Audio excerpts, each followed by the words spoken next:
Na quinta colocação, quinta etapa de 2013. Para a quarta colocação, Vinícius Souza.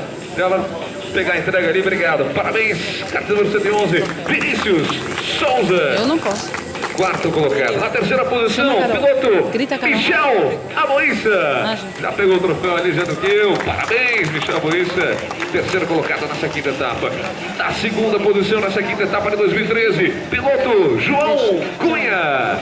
Já tem Joãozão aí, isso, fazer a entrega do troféu para ele. Legal. Parabéns na segunda posição nesta quinta etapa, categoria sênior, na Copa São Paulo de kart Granja Viana. E no alto do pódio, o piloto Renato Turelli. Já escalou quem ele? Ah, legal. Escalou para fazer a entrega do troféu. Obrigado, hein? Fazer a entrega ali, camiseta igual a bordada ali no macacão do Renato. A equipe ficou bonita.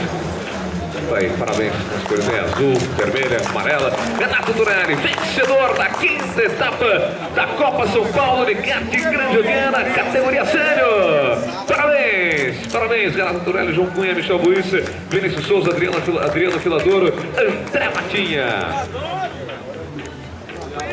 Valeu.